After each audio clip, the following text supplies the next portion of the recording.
So today, this is a great topic, hospitality and service standards. And Shelley, I think that being in the industry for so long, and for many of you that have been in our industry for so long, things have changed a lot when it comes to hospitality and service standards. And sometimes it's hard to accept all those changes. Sometimes it seems like the old way of doing things was better. And sometimes the new way of doing things is exciting and can teach us something. So let's take a look at what this can mean for us. Like I said, I'm Becky, and like most bosses, I do wear a lot of hats. I am an interior designer by trade, a visual merchandiser. I've been in the hospitality industry. I was in food and beverage for about 25 years. And I've been in retail. I was in retail for about 13 years. I've held all kinds of positions, always front of the house, and leadership and management positions. I started Boss Lab Branding and Design to work with business owners. And I help owners design the business of their dream, from concept to their brand, their logos, the look and feel of their business, and their culture, the culture experience. The industries that I work in are restaurants and bars, distilleries and breweries, coffee shops, spas, salons, and boutiques. So I did want to get to know you and find out, a little bit more about you. I see that some of you have put a little bit about the businesses that you have, but I'd also love to hear what is your biggest challenge that you're facing today in guest service, and what are you hoping to learn today? And maybe we can put that in the chat, or we can kind of raise a hand and chat a bit about it.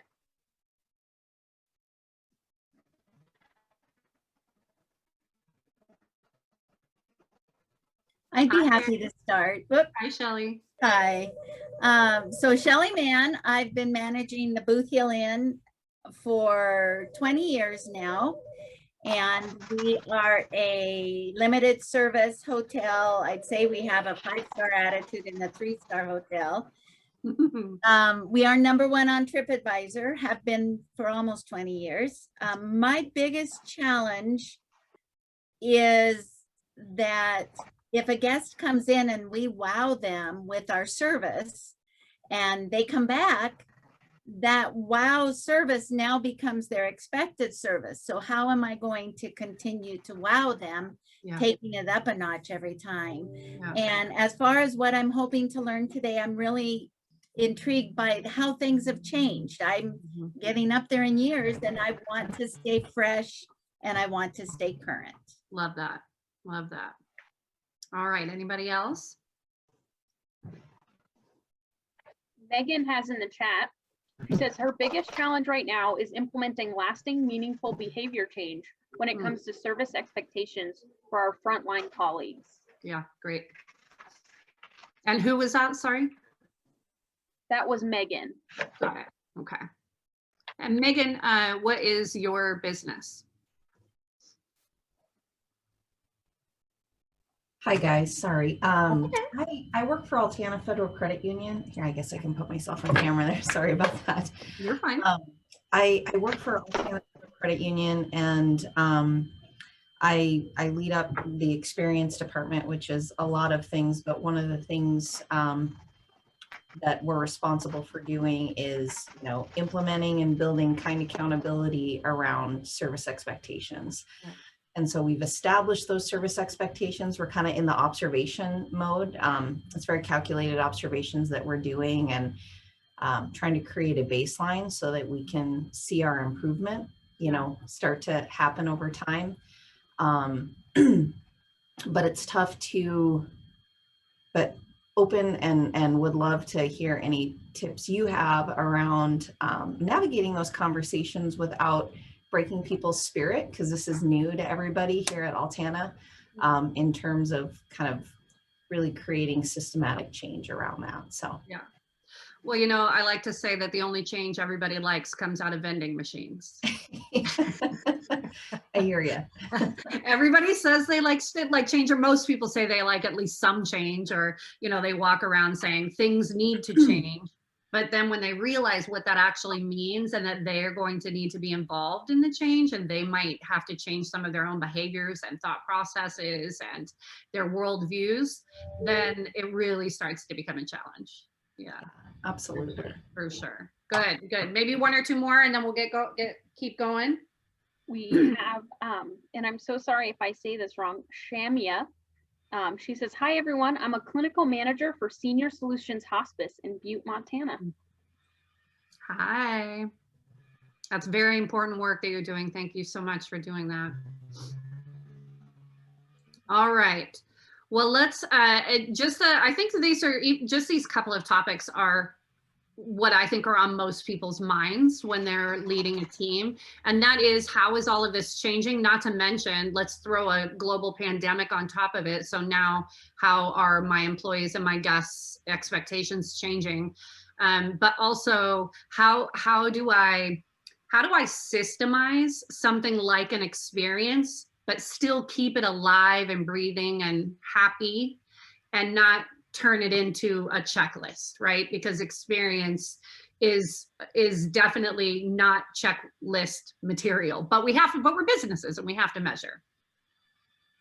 So the question to ask is the hospitality, your hospitality business, or the hospitality in your business, is it meeting your guest standards, and does it meet your standards? What we're going to cover today is why service and hospitality are not interchangeable. They are very different things. What focusing on guest services is costing you. How to recruit hospitality talent, people with a hospitality mindset. This is super key. How to clarify those expectations to your team and get them on board, like you were talking about, Megan, and how to create your customer experience strategy. So the agenda that we're going to go through these portions or these parts today, really digging into like, what is that difference between service mindset and a hospitality mindset? Having a hospitality service as a profit center, really looking at the facts and is it a profitable thing to do? Developing your hospitality culture. I have some very practical tools for you and your team. And then lastly, we're going to be creating that customer experience strategy, or at least the modules that would go into it. So the difference between hospitality service and customer service. The average person has almost 90,000 meals in their lifetime, but how many will they remember? I think each one of us can think back to certain meals and moments and gatherings that really stand out to us. And it's good to think back as to what was it exactly that stood out. One of the key differences between a hospitality mindset and a service mindset is that service is transactional. It is that checklist of things to do. These are tangible things. It's quite task oriented. It meets expectations. It meets standards. It could actually be part of a very successful business. Our coworkers are competent and knowledgeable. They're focused on the function and the task, and they're focused on customer satisfaction. They're really focused on not getting complaints. And that's about as high as that standard goes. With a hospitality mindset, it's all about an experience and having an experiential transaction rather than, the checklist of things to do. It's exceeding expectations and standards. Employees, managers, and the organization are agile, they're flexible, and they're empowered to make decisions and change if they want to. They're focused more on purpose than on function and task. And they are focused on creating customer loyalty and really creating those relationships that last. So we don't want to strive to impress. We really want to strive to make people happy. And to your question, Shelley, with the in, this is, I think, one of the points that you brought up is okay, so we have this standard that is exceeding and people are feeling great. How do I wow them the next time? And it is always to sort of keep this in mind, you know, not striving to impress, not necessarily striving to wow, strive to make people happy. That's what creates lasting impression with people. And this mindset works regardless of the type of business that you have, the type of industry that you have. As long as you have customers, you can work with service and hospitality mindset. It can be a formal place of business or relaxed. It can be fine or casual. It can be family style or coursed. It can be fast or slow. It really can work in any type of business. If you have a casual mom and pop type business, you can make people feel just as great and often even greater than a large corporation with lots of resources can. So Danny Meyer is one of the fathers of hospitality in the restaurant industry and the food and beverage industry. And he wrote a book that I highly recommend for any industry called Setting the Table. And he has several, like, you know, TED type talks and just, you know, he's on like 20 or 60 minutes. Anytime you can hear Danny speak, I would definitely recommend it. And he really talks about this difference, the transactional versus experiential service. And he says that a service is the technical delivery of a product, and hospitality is how the delivery of that product will make the recipient feel. Then we've got Bobby Stuckey, and he owns Frasca Food and Wine in Boulder, Colorado. It's an Italian restaurant, and they call themselves Hospitalians. He says that he really strives to hire people with a spirit, a certain spirit. And this, I think, can sound kind of scary to most hiring employers because the job pool, the candidate pool, especially prior to COVID when unemployment was so low, it seems to be much less. So the quality of candidates, we don't feel like we get to be as choosy anymore as an employer. But he really, really drives into this and sticks to his guns about hiring people with a certain spirit. Their attitude as well, but a spirit. And so I wanted to be able to share a TED Talk that he has. And I'll get that started. I want to tell you a story about a Can you all hear that? Okay, great. I can hear it. couple 40th anniversary. We have less and less of these in modern day America. They're driving up from Denver, 45 minutes to come to eat at my restaurant. It's a Friday evening, 40th anniversary, super important. They get stuck in rush hour traffic. Their tensions get really intense. They have a 6 o'clock reservation on a Friday. They wanted a 7 o'clock. We only had a 6 o'clock. She's upset with him for not leaving work early. He's upset with her because she didn't think his work was important enough that day. They had a project due. They pull into Boulder. There's no parking. And they're now 25 minutes late for their 6 o'clock reservation. They walk in the front door of Frasca. They're completely blown out. And this is their 40th wedding anniversary, a huge accomplishment of celebration. And they're blown out. They get seated at the best table that we have because they had told us on the reservation that it was their 40th anniversary. We go to pour them, and our server, Rose, who's been with us since opening night, has the idea that it's a 40th anniversary. She goes to pour them a little glass of white wine, and the wife lashes out at her. "What are you doing? I didn't order this." And Rose said, "Of course not. This is from me to start your evening and let you relax and look at the menu. I knew you were stuck in rush hour." Rose has taken care of what we call hospitality intervention. And it's very important that she was able to do that.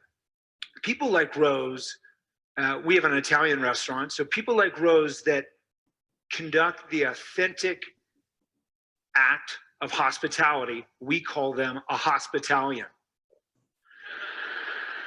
So I want to talk to you about the difference between service and hospitality. We have it all wrong in the United States. We think service and hospitality is the same. There's actually awards, the Service and Hospitality Award. They're not interchangeable. They're different.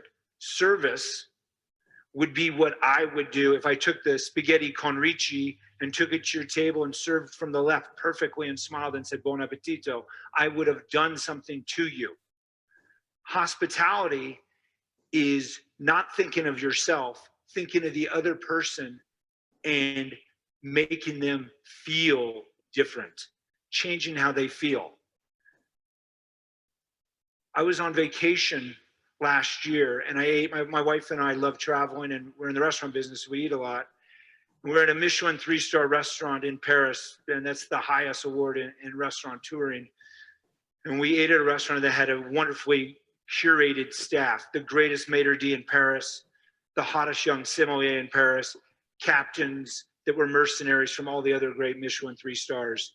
And we had a wonderful meal, torte canard, tableside, dollop of caviar on the wild turbo. Every box was clicked to perfection. We walked out into the Parisian night and we had a perfect meal. But something was missing. The next night, we had an EasyJet flight to Modena, Italy, 69 bucks. Ate at Osteria Francescana restaurant, Michelin 3 stars, just became top 3 restaurant in the world. Any restaurant that could rest on their laurels and not go the extra bit could be them. They changed the night. The chef in his crispy white chef's coat and his lime green New Balance sneakers comes into this stoic dining room and checked on all the tables individually, 12 tables. We had an anniversary, my wife and I on vacation, 6 businessmen and a young chef from London, a young line chef, the lowest on the totem pole. Chef Massimo Bottura sees that this young man's taking a photo, takes him to the back to the kitchen and shows him how he made the last dish, the bollito misto, non-bollito. It would be like us being at a Rolling Stones concert and Mick Jagger grabbing you out of the second floor and taking you backstage, and hopefully Keith Richards doesn't get you into the wrong stuff. But he changed that young man's life. Their staff changed our evening, wrote down where to have coffee the next morning, where to stop on the road to Tuscany. They showed hospitality, completely different experience. I know what you're thinking. Well, Bobby, you're in the restaurant business. Of course you think that's important. I do. But I think we need to think that hospitality is important, not just in a restaurant, not just in a spa or a luxury hotel. Hospitality is the secret weapon that we need all of us to partake in. We need leaders of industry. We need tech CEOs. We need bankers. We need college admissions people to use hospitality, because it's about looking out instead of looking in, and it's hard to do. And I know every one of you knows how to do it, but you think, no, I'm not in that business. Thanksgiving's around in 2 months. You're going to have that crazy aunt or crazy uncle or sister's boyfriend that drives you nuts. I have a crazy aunt. I don't even think she likes me. 45 years old. I open the door, I give her a bear hug, and I bring her a glass of wine. She hates it. Bring her a second glass of wine. She doesn't like it. Remind you, I'm a master sommelier. She should like one of these. I pour her a glass of Polini Montrachet. She says, that'll do. Sits down, puts 2 ice cubes in it. And I'm like, my job is to make Aunt Gail feel great. And every one of you have done that on Thanksgiving or a holiday in December or a family function where you have to overcome that person that comes at you aggressively, just like Rose did, and you make them feel great. Then why do we stop doing hospitality the other 364 days of the year? Every one of us can do great hospitality. It's free. It doesn't take extra people.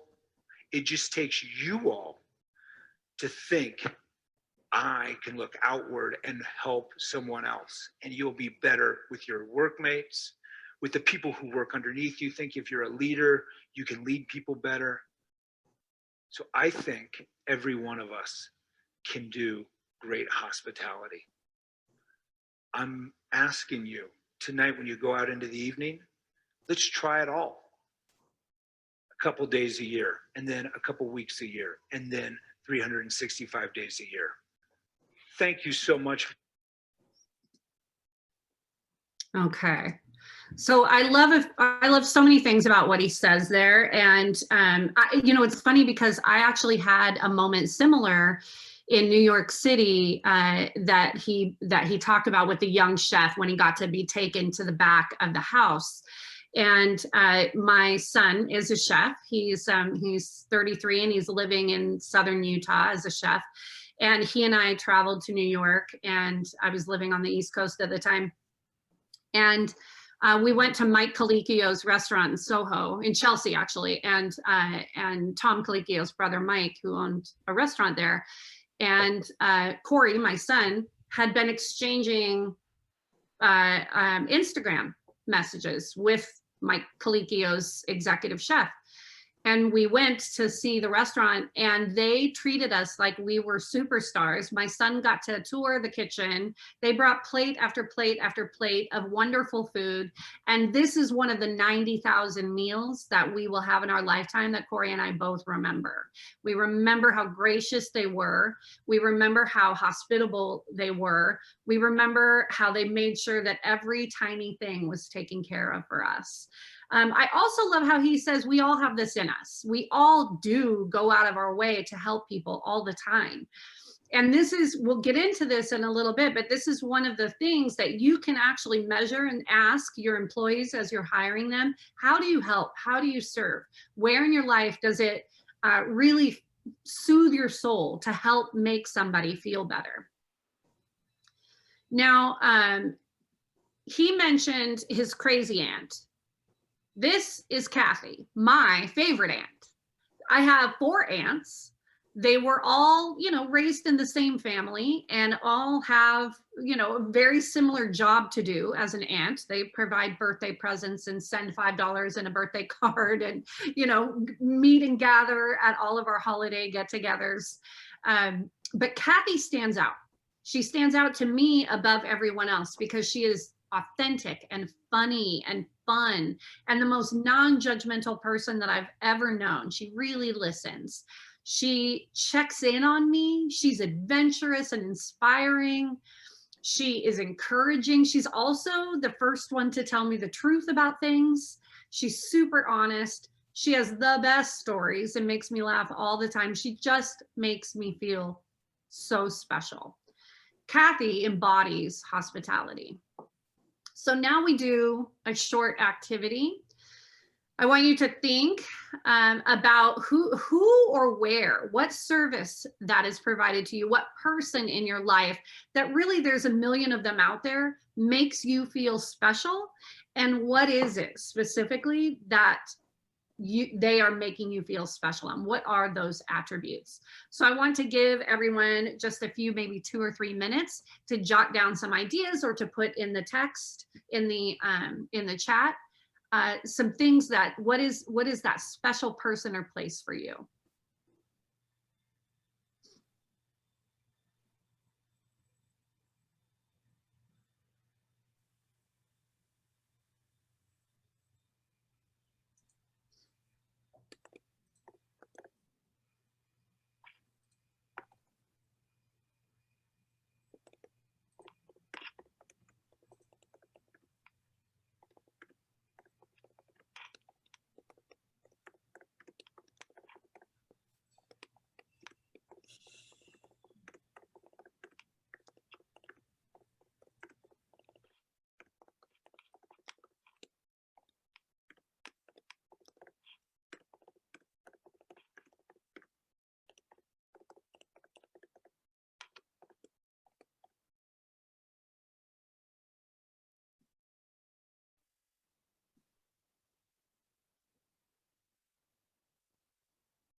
Okay, I want to see if anybody can tell me about a place that is a business like any other business or a person like any other person, but they just really stand out based wholly on how they make you feel. So I would say my barber is a great example. When she's cutting my hair, she asks questions out of a sense of curiosity Mhm. about my life. And then I also just feel calm around her. And then also when she's done cutting my hair, she ends up, applying the shampoo and cleaning, which I appreciate because then I ended up like usually going back to work. And if a barber doesn't do that, then I've got hair all over me. Yeah. And it's something I'm self-conscious about. And then also she does the hot towel at the end too. So it's like it transforms from like just like a process into that experience. And it's memorable. And so those are the reasons that I go back. I love that. Jeff, you talk about your brother-in-law. Yeah, and he's very similar to your Aunt Kathy. He's super genuine, super authentic, really honest person. And,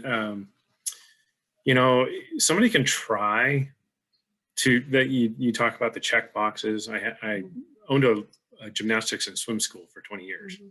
And we had employees give high fives to the kids when they were walking out the door. Mhm. And there are some employees that just held out their hand and gave a high five. They checked the box.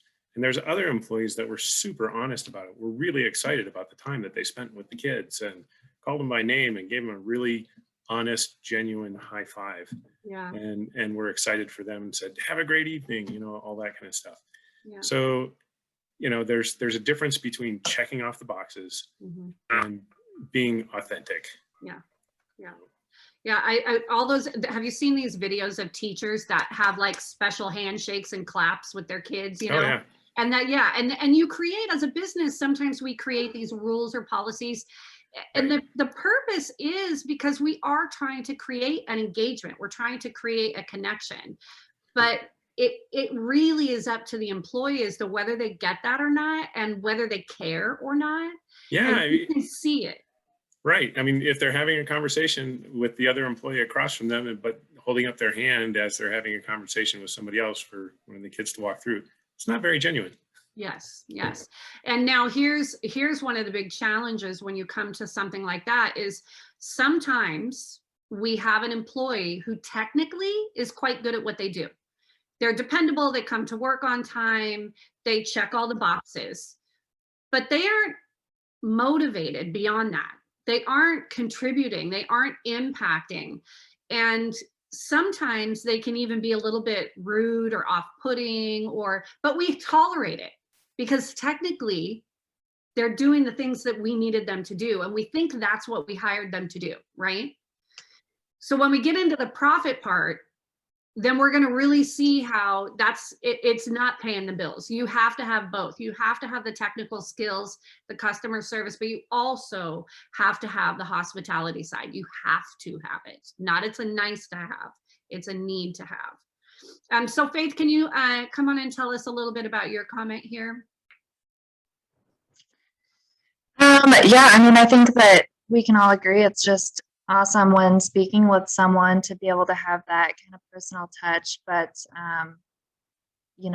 being able to really connect versus, I mean, you can tell when you're talking with someone who isn't engaged in conversation, their mind is somewhere else. And so being able to just really connect with them is special, I feel like, and not everyone's good at it. And yeah, I feel like it's a skill set that is almost learned. yeah. Some people it probably comes natural, but yeah, so that's kind of. Yeah, I completely agree. And then, the touch thing is, I guess, touchy. Yeah, no, it's pretty awesome. Right. So, I mean, like I said, I waited tables for, I don't know, 20 years. And I do touch people on the shoulder, I touch people on the arm. Sometimes if I'm reading the room, I might touch the back of the chair just so that I'm in the space, I'm in the circle and I'm encompassing, but I'm not, you know, like encroaching. And Exactly. and we do, I think the eye contact is so important, and a genuine smile that happens in your eyes, not just on the lower part of your face, which has become more and more important as we're all wearing masks. We have to make sure that that smile happens up here, right? Yeah, and that's been definitely a challenge during COVID and Yep. whatnot. But yeah, being able to connect there is important, I feel like. Yeah, absolutely. Okay, so let's talk about how this is actually going to benefit the bottom line, right? Because we are business owners or managers, and we do have, you know, payroll to pay and bills to pay. So let's talk about how profit makes perfect, and that feeling when relationships and revenue go hand in hand. So I just have some kind of quick facts for you as we go through here. Companies with a customer experience mindset drive revenue 4 to 8% higher than the rest of their industries. American consumers will pay 17% more to purchase from a company with a reputation for great service. And on another metric on that particular point is that 86% of consumers will pay more. So they will pay up to 17% more. 86% of people will pay up to 17% more.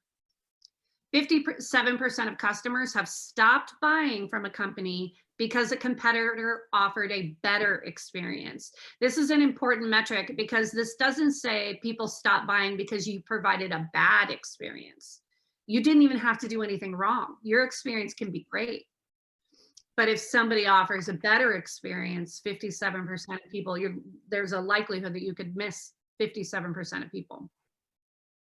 Companies that excel at customer experience have 1.5 times more engaged employees than less customer-focused companies. Purpose means something to employees.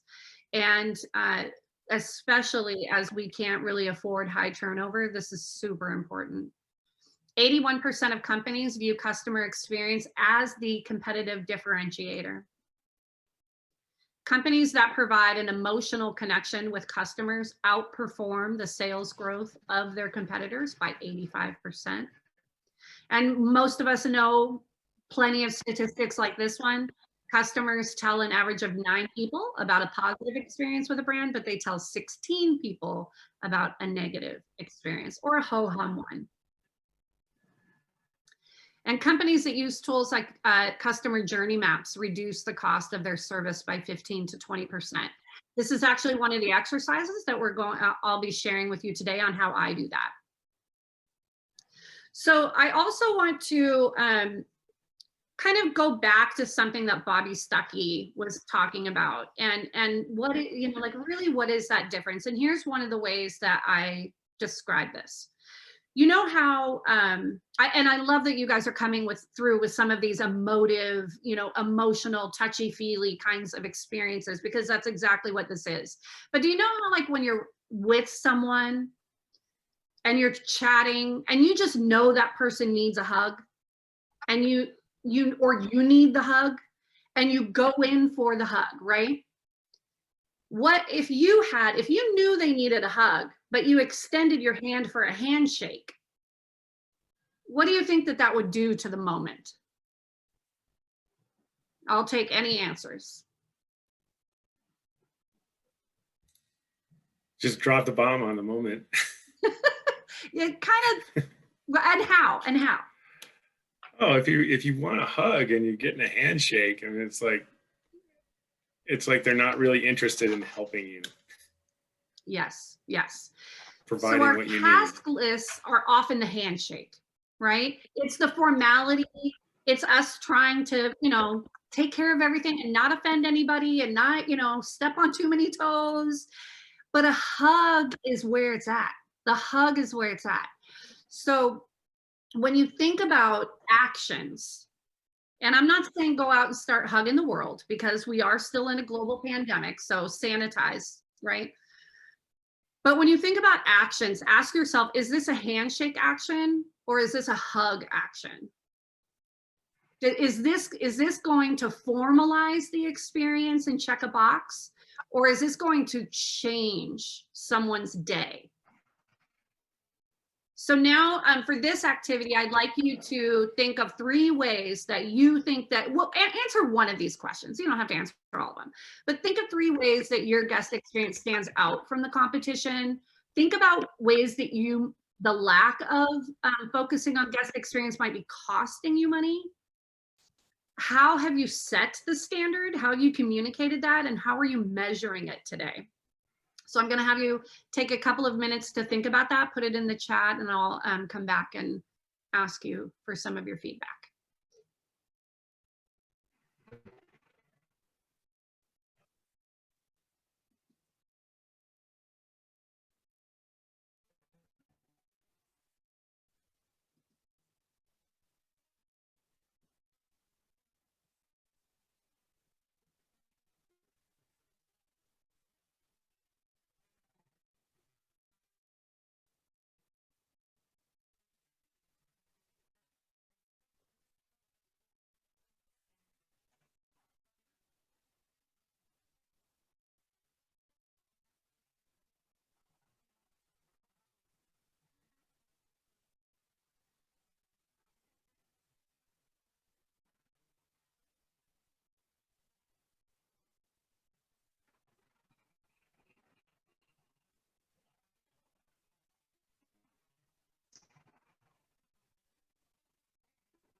Yes, that is true.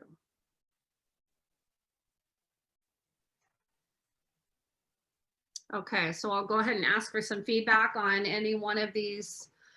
What's the thought that you all have been putting into not guest service, not customer service, but guest experience? And what are you doing with that today? Or where do you need to grow? Who would like to share?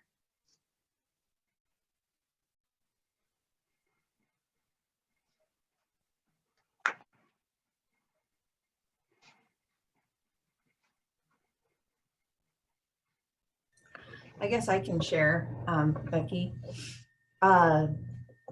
We have created service expectations. About 2 years ago, we held a couple of focus groups. We made them mandatory, but then we really kind of wine and dined our associates when they decided to show up to them. Mm-hmm.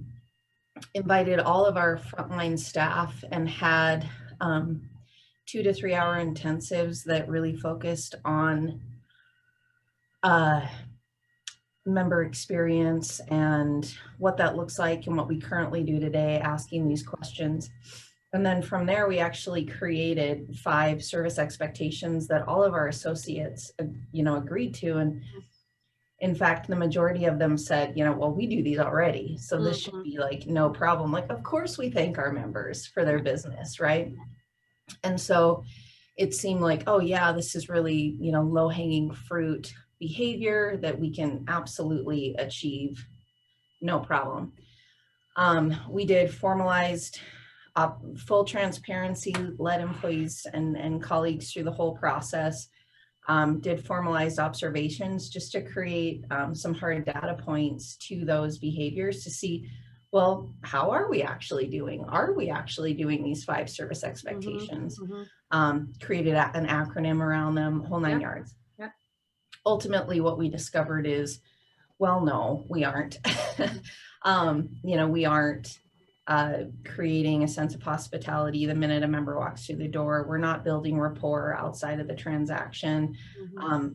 Much, if not most of the time, we're not thanking our member. We're saying no problem or you're welcome, right? So we're not saying some of those things back. And again, all of these are sort of checkbox things, but we had to start somewhere because those things really were behaviorally, we thought, important, and we still think they're important.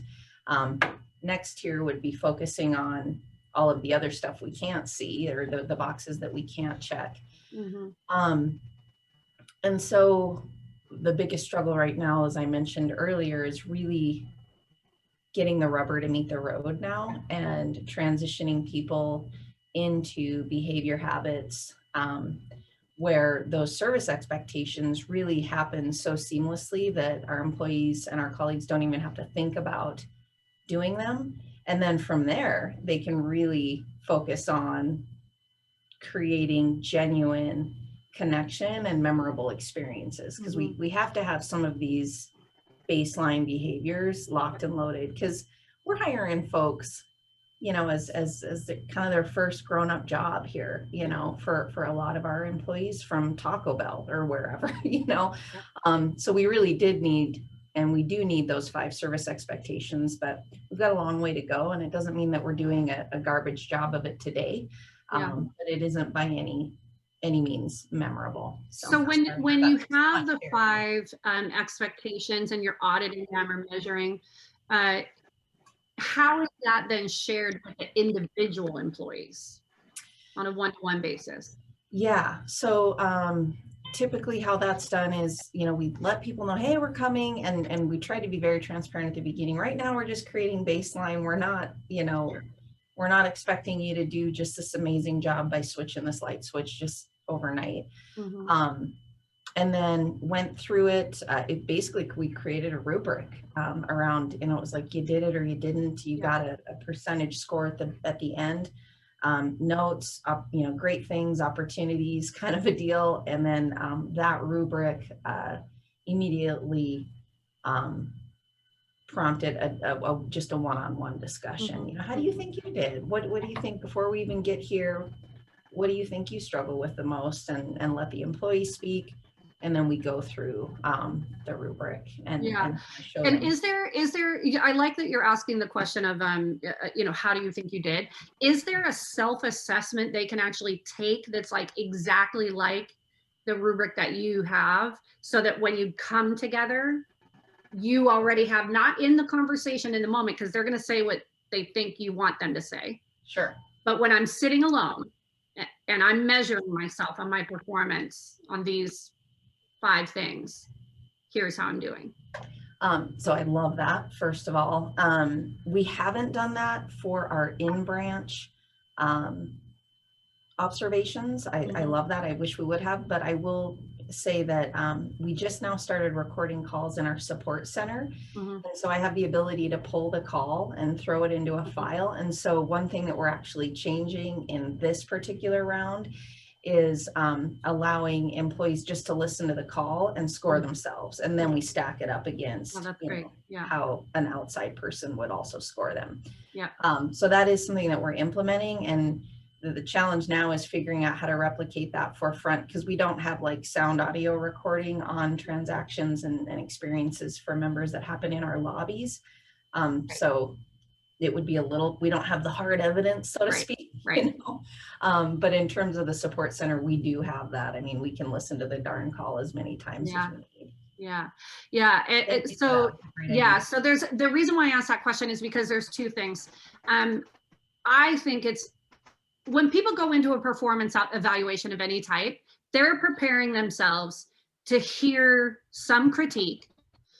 They probably, a lot of people are like, oh, tell me what I could work on, tell me what I could do better. But really, they want to be acknowledged for what they're already doing well, or what they believe that they're doing well.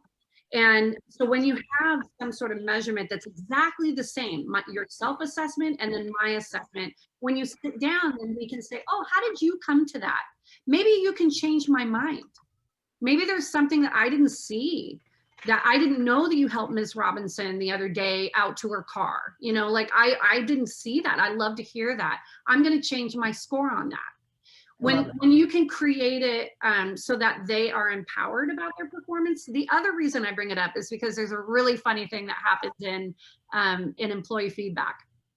And that is that when employees are asked the question, are you contributing, coming to work on time, you know, doing all the things that your job expects you to do? The employee says yes.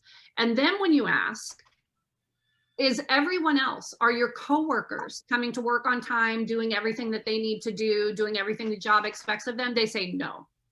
No, they don't. But if we all are, if we're all saying yes, then how are you not? You know what I mean? Right. So there's this skewed perspective of how I contribute and how others contribute, and whether or not the bosses see it. Got it. right? Mhm. So you have to kind of get into that in order to really get the trust and the buy-in in these evaluations that you care about the feedback. Cool. Thank you. Absolutely. And then Jeff, you said, and for sure it's true, the focus, not focusing on experience means a loss in word of mouth advertising. And then Shelley talked kind of about the same thing, right? Where it's reviews or make or break in hospitality. In reviews specifically, you overcome a lot of this in your reputation management of how you respond to reviews, how public you can be in the response, how well and hospitably you handle someone's feedback, their negative feedback. And that is a whole other probably workshop. All right, but we're going to talk about this hospitality culture, really creating that culture revolution. And Brian Chesky of Airbnb says that culture is just simply a shared way of doing something with a passion. So I've come up with what I call the 6 essentials of hospitality: to be proactive, predictive, punctual, personalized, passionate, and proud. I'm going to walk you through these one by one because while I am a creative and a big picture thinker, I like practical, but how do I do it advice, right? So that's the type of advice that I like to give. So when it comes to being proactive, what does that look like? When you're looking at your employees, when you're looking at yourself, when you're looking at your brand, what does being proactive look like? People who are proactive are excellent at problem solving. Problems annoy proactive people because they make them be reactive. They force them into a way of thinking that they're not comfortable with. So they are great at identifying problems and helping you think of ways to solve those problems. Their station or their work area is always ready to go. They've thought of every little thing just in case somebody asks for it. They are able to really control situations. Again, they don't like to be reactive. They're uncomfortable in having to deal with chaos and things getting out of the way. So they're very, very controlled and control situations well. They ask a lot of questions and they prepare very well. And they use opportunities and challenges as a learning to do better next time. They'll take that, they don't waste a bad day. They take what happened and they say, okay, how do I get in front of this for next time? To be predictive, people who are predictive are really able to read the room. They sort of always have all the senses on and the filters on, and they're gauging how everyone is feeling because they want to be able to fill in the gaps. They're good at making quick decisions. They're super flexible. These people are always where the action is. They're not hanging out in back. They're not hanging out, where the customers are not. They're not, burying their head in a book. They want to be where the action is because they love an opportunity to jump in and help out in an unexpected way. And they understand and prepare for patterns in the workday. They like to kind of see, like proactive people, they like to kind of see where things happen so that they can see where they can shine. Punctuality is a big part of hospitality, and I don't mean promptness, I mean timeliness. So I could have an appointment and need to be in and out of a restaurant in 45 minutes, or I could be on a first date that's going extraordinarily well and I want to be there for 4 hours. But I might be at the same place with the same server. That server has to be able to help me through either of those scenarios. So people who are punctual and really understand timeliness, they're very dependable with little to no absenteeism. They stick to their timings. They understand what you need and when, and they provide a nice, consistent experience. They're able to adapt and adjust. They make things easy and convenient, and they have a respect for time. So with the respect for time thing is super important, and looking for someone who's punctual, because again, this means if I want to take my time, you respect that and you accommodate it. If I need to be rushed, you respect that and you accommodate that. Personalized. A person who loves a personalized experience is a really trustworthy decision maker. They care about people. They're warm and caring. They're empathetic. They use people's names and they use eye contact, or they touch when they're speaking to people, and they're excellent listeners.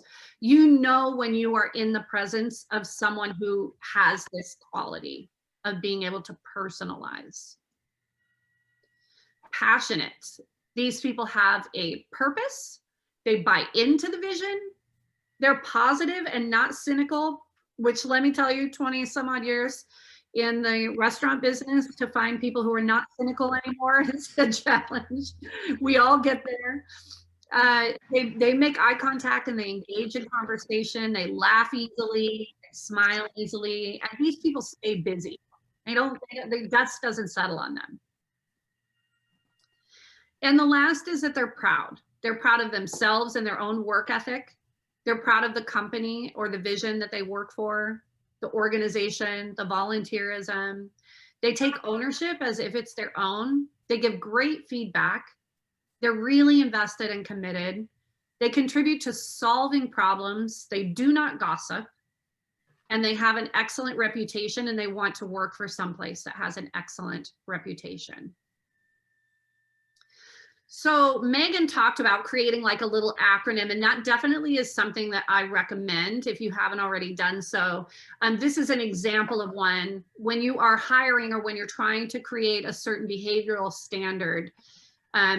This is, like I said, an example where you can keep kind in mind, and then you break that down as to what that means for you. Also, a client that I have, the name is Soleil Day Spa. Soleil means sun. Excuse me. So the principle that we use for the behavioral expectations, we call it sunny side up.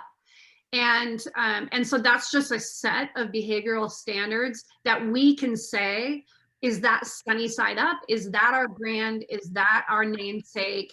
Are the behaviors lining up with our values? And so I want to end that chapter on the culture with this, and that is just how key leadership is. It does start with the leader. And these 6 things are things that every employee wants to have. This is what they're saying to you. They're saying, look at me, smile at me, listen to me, talk to me, include me, and thank me. If you are doing these 6 things, it doesn't mean that every employee is going to be successful and happy, but it means that you are definitely doing more than a lot of leaders do. If you have this in mind all the time and you can really think of ways to do this, then it certainly will have you go a long way in role modeling how you expect people to treat others. If you do this with them, you can then expect that they will do this with your guests. These exact things. Look at them, smile at them, listen to them, talk to them, include them, and thank them. So as a fun little activity, and Megan, you've already got one, so you're a little ahead of us, but think of a little acronym, just a 4-letter word, a 5-letter word, or a phrase that you could think of that would work in your organization, that you could then line up some behavioral expectations in hospitality. I'm going to give you a couple minutes to do that, and then we can share.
Okay, who's got some ideas for us?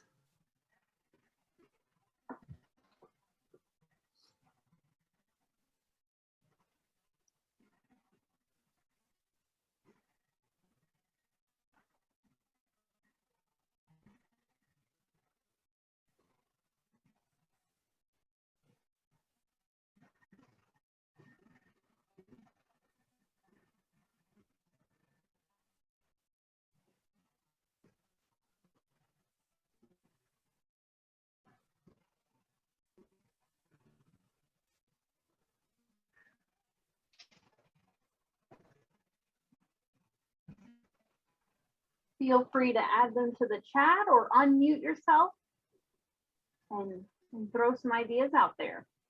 I'm challenging your creative on your toes thinking. If not, she might just pick someone.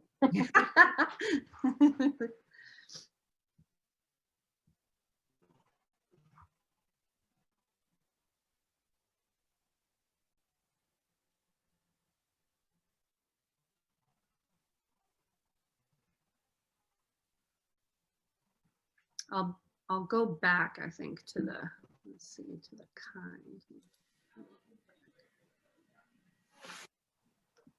Hi, Rebecca. It's Hi. Jeff.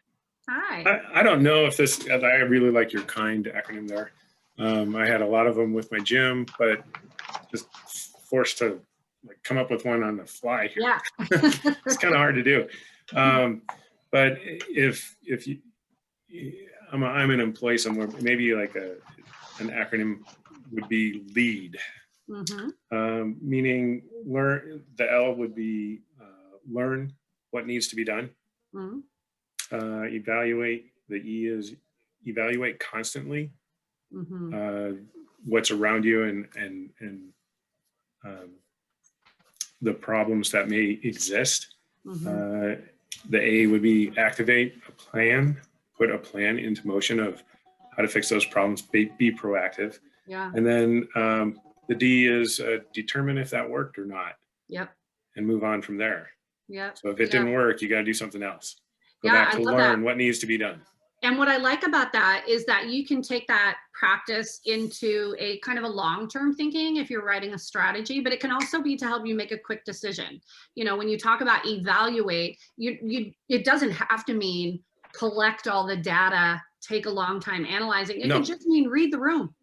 That's really what it means is read the room, look around Read you. the room, dude. Yeah, is it, how are we doing? How are we doing? And activate, empower yourself to take that step and provide those hug moments or those hug actions. So I love that. That can be a long-term acronym or just short-term. a quick decision. Yeah. Yep, quick decision making. Yeah, yeah. Anybody else feel like they can share?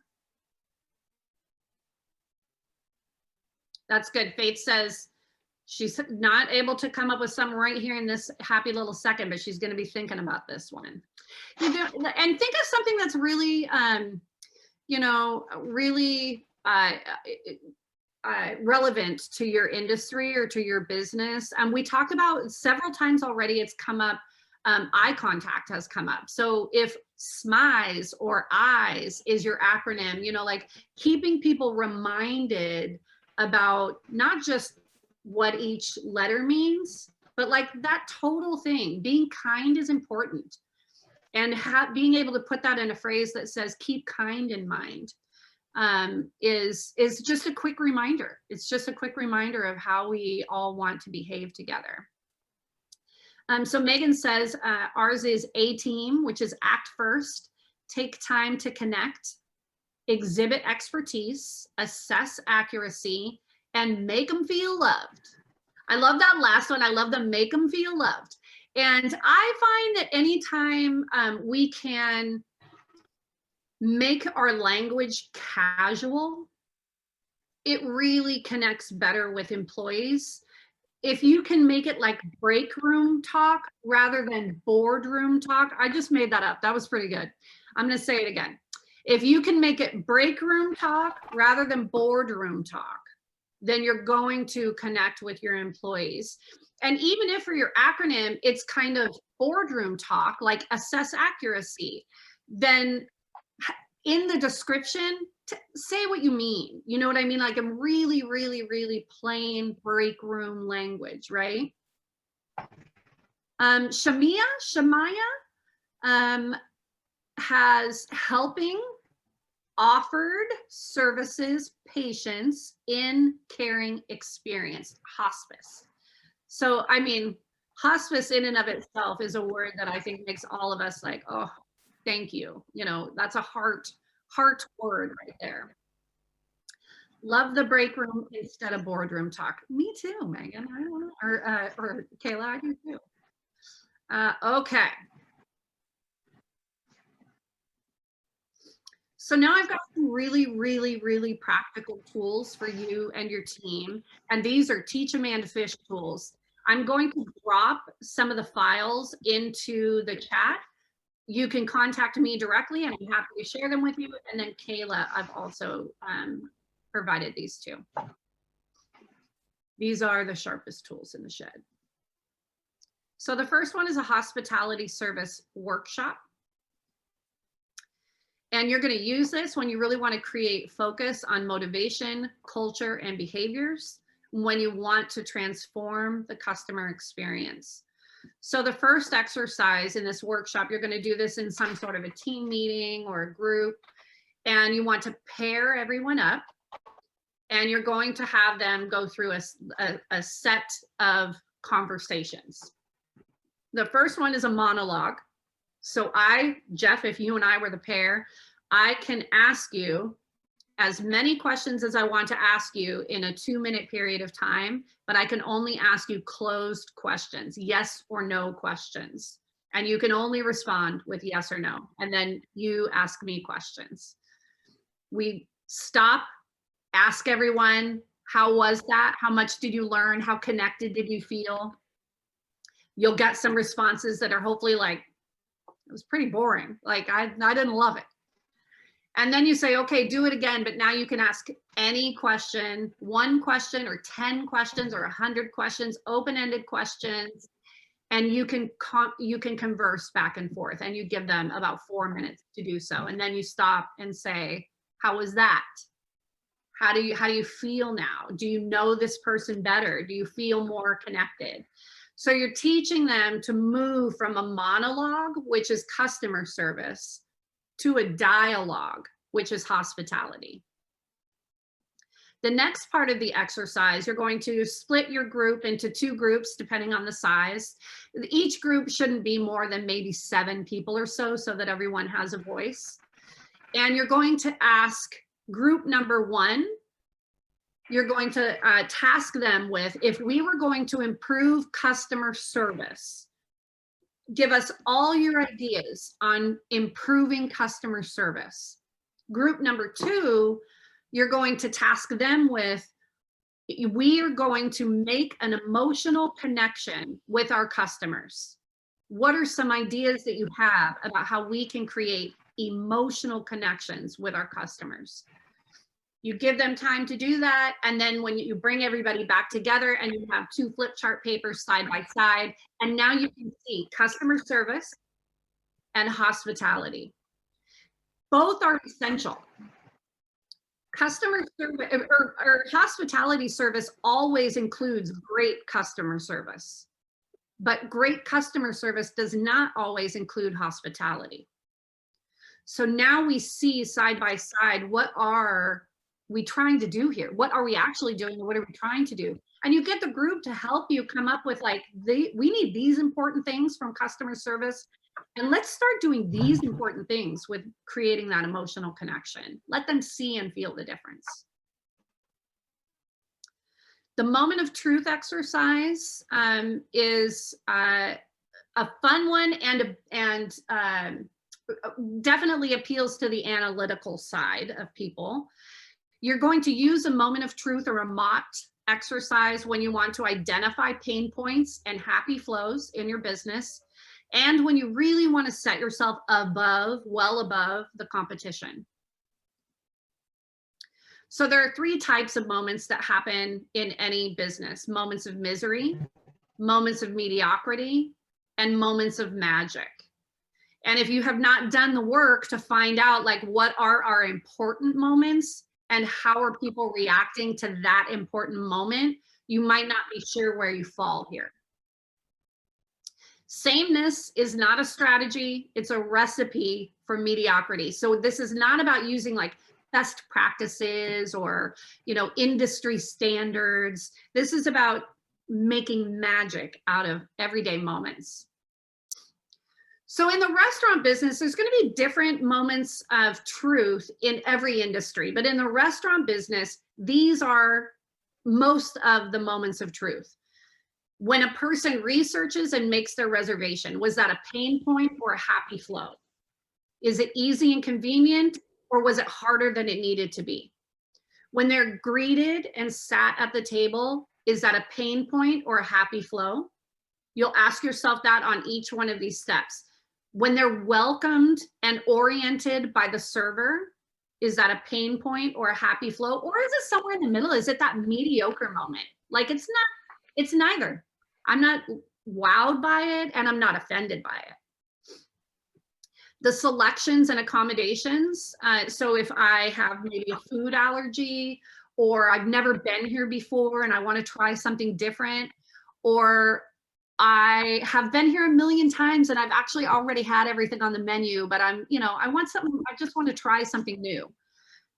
How those moments and those questions are responded to is either a pain point or a happy flow. These are the steps, these are the moments in the complete path of service that really make or break. Payment processing is huge. So do you guys have those times when like you can wander around Target for 3 hours, but as soon as you're ready to pay and get in line, what do you want to do? You get so annoyed if the line is long, right? Am I right on that? So payment processing is one of the most critical steps of the whole service. And American Express did a study years and years and years ago. And one of their findings was that a server's tip has the highest risk of being reduced at the payment processing moment. I can do everything perfectly throughout the entire service. And if I jack up their money, that can be like the thing that turns it. If it was more expensive than they thought it would be, if I took forever to process their payment, if I accidentally charged the card twice, any of those things can tank the entire experience. So if you're ever going to expect perfection or close to perfection from your employees, do it at that moment. And then that farewell and come back. Like I loved getting to know you. The last, and this will apply for anyone specifically in food and beverage, anywhere that you have like timings in your service. I have created a service timing kind of exercise or worksheets. And these are setting standards for service and creating a worksheet for you to measure it. And you're going to use this when you need to define what good looks like and you need to be able to give feedback. And when you want to improve both the guest and the employee experience. So through this process, you're going to be able to like document exactly what your expectations are so that it's super clear to the employee what is expected of them. You'll train the entire team. It'll be part of orientation for every new person. It'll be continued education when you have been here for a long time. We don't let anyone rest on their laurels because things change. So you might, whatever you knew 6 months ago might be different today. And then we measure and follow up. And of course, as leaders, we're going to use this as an opportunity to recognize and reinforce positive behavior. You'll get most behavioral change from recognizing positive behavior. And when we have to, we can clearly and respectfully correct negative behavior. Now, if we take the 80-20 rule, we know as leaders that we spend oftentimes 80% of our time trying to correct negative behaviors. And we need to flip that thinking and really, really catch people doing things well. So last is pulling this all together into a customer experience strategy. Any business, regardless of size or number of employees, should have a customer experience strategy. If you have customers, you better know exactly what you intend to be doing and how you're treating them. So what is a customer experience strategy? It explains your approach to creating the best possible outcome, the best possible experience for your unique case. And then, as was mentioned earlier, like if you have them 6 months later, it's not just your unique case, it's their unique time, right? In your unique case. What strategies are and are not. What it is, a strategy is a big picture plan for where you want to be. It describes how you win. It's focused on long term, and it helps you figure out how to get from no to yes. It helps you overcome any barriers and pain points that are currently in your service journey and get out of that. We can't. One thing that I always discourage my clients from doing is creating policy after policy after policy. If you are not willing to back up all the policies and stand behind all the policies that you have written down, then it becomes white noise to your employees, and now they don't listen to any of your policies. Now, I mentioned that I have a son who's 33. I have 2 kids. My daughter will be 30 this year. So thankfully, the hard part is over for parenting. But for any parent, you know that when your kid was grounded, you were grounded, right? You were like, what are they like? They're not ever going to leave this house now, and now they're bugging me all the time, and they're eating all the food. And how am I supposed to measure whether they're on the phone or not, or if they don't have the TV or not? Like, it's just too much, right? That's what policies are doing in our workplace. It's just creating more work for you. Empower people to make good decisions rather than correct them through a policy because somebody did something wrong 6 years ago and now you're not even sure why that's a policy. So what strategies are not? They're kind of short-term thinking. They're not sets of rules, policies, and practices. They are not, they're not an internal pat on the back for what you think that you're doing well. In a strategy, you are checking yourself with external feedback, not just how you think you're doing. I do find this a lot with my clients when I say, like, I'll ask a question. Do you believe that your brand stands out for from the competition? And I will have my own perception of this based on how I've seen them, compared to the competition. 9 times out of 10, they say, I do. I really do. I think that my brand stands out from the competition because most spas use like light gray, and I have this big yellow wall inside my spa, and I think it's really energizing. Okay, that's an internal pat on the back that's not really making any sort of big difference. So it's not about the internal pats on the back. You're really checking yourself. And it's not focused on the short term, and they're not limited and short-sighted. So in your customer experience strategy, here's kind of the flow for how this works. We check in with where are we today?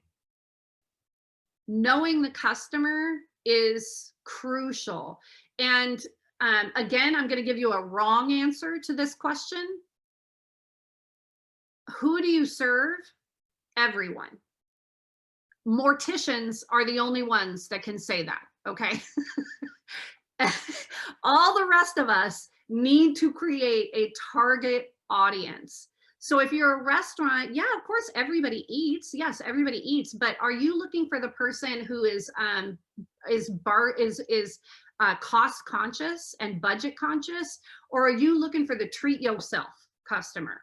Are you looking for people who like kind of casual and fast and family friendly, or are you looking for people who want to sit and enjoy and taste and try and be there for hours and not see any kids when they're around? So really, really, really knowing your customer. Identifying what problems you solve is called a value proposition. I'm sure most of you are quite aware of that, but I like to come up with 3 problems that your business solves and how exactly do you solve it?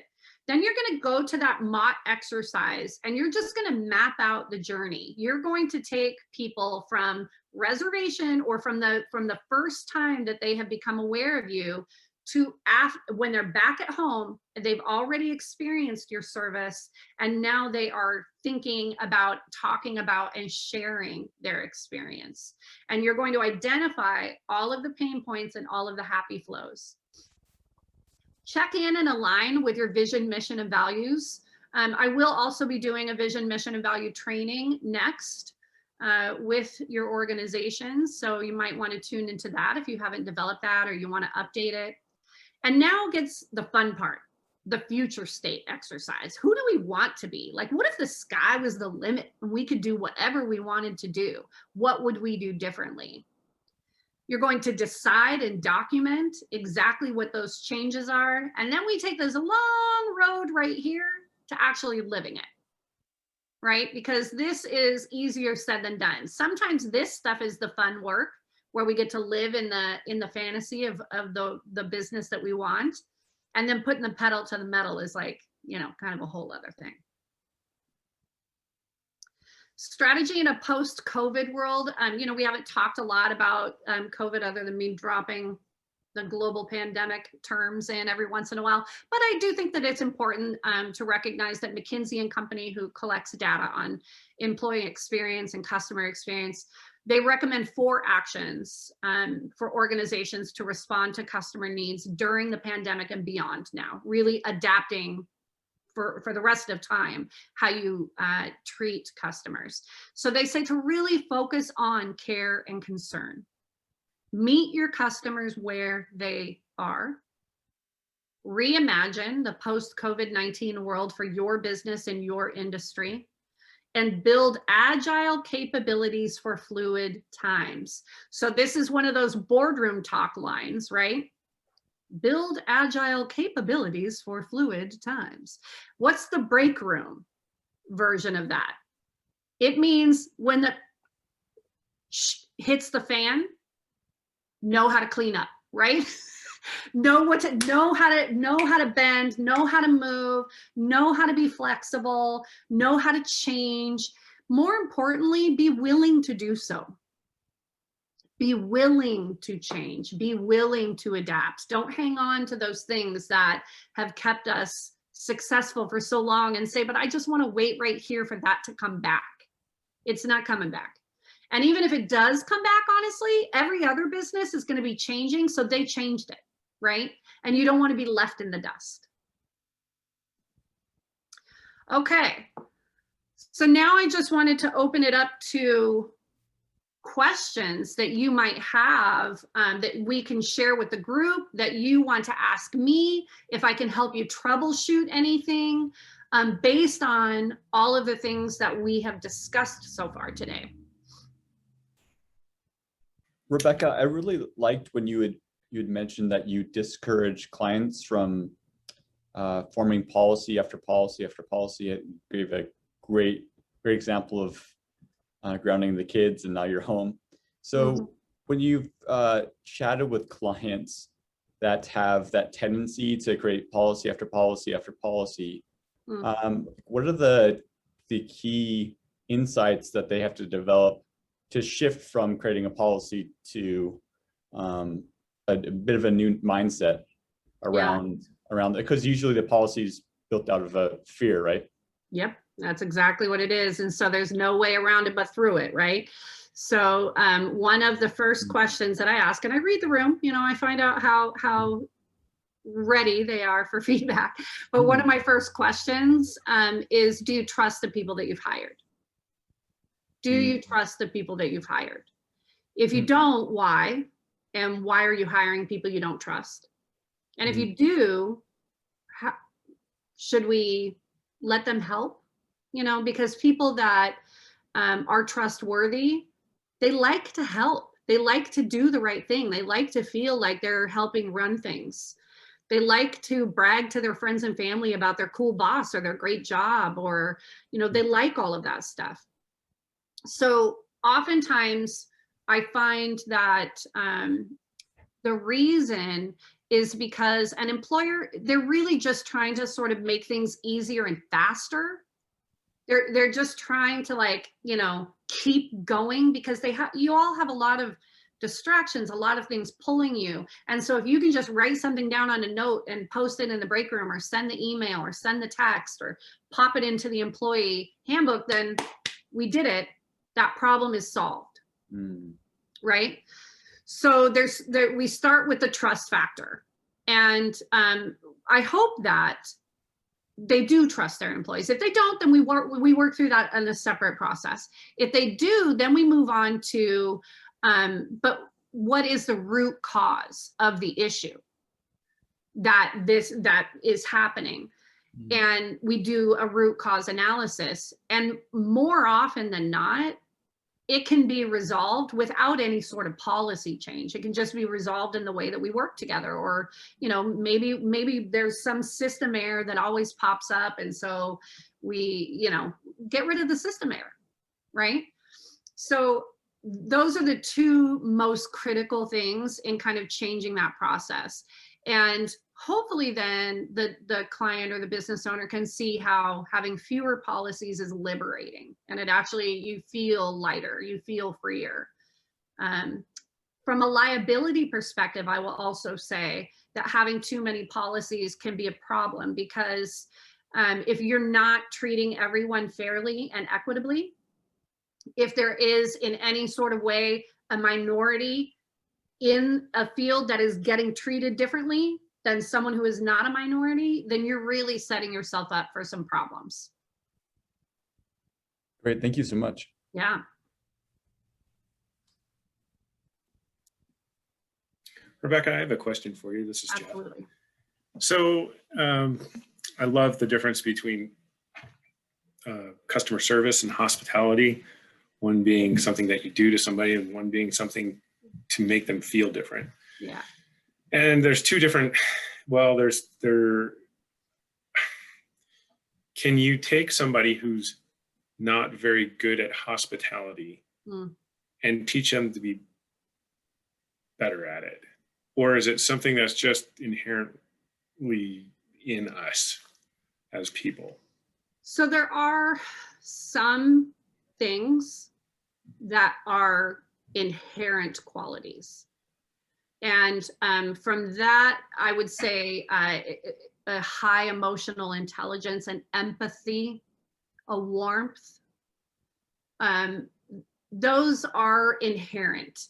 And so you need to be hiring for those particular inherent characteristics that might be important to you and your business. Being chatty though, or like being able to carry on, engage people in a conversation, that's not necessarily inherent. That can be a learned skill, right? So then you just teach people conversational skills. Maybe they're just like, they stutter, or they like fall over their words when they're trying to chat with somebody. And so they just kind of feel uncomfortable with it. And the more that you can help them grow in their competence and their confidence, the better. But I do think that it is important to come up with a handful of what you would consider inherent qualities that you can't live without, that people bring to you, and then you match up.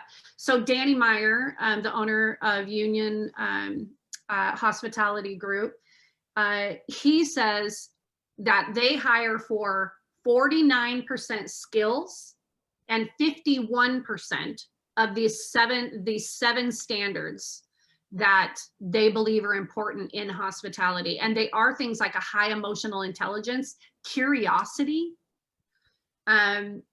warmth, and being engaging. That he has a set of 7 qualities that they hire on, and they call it HQ, a hospitality quotient.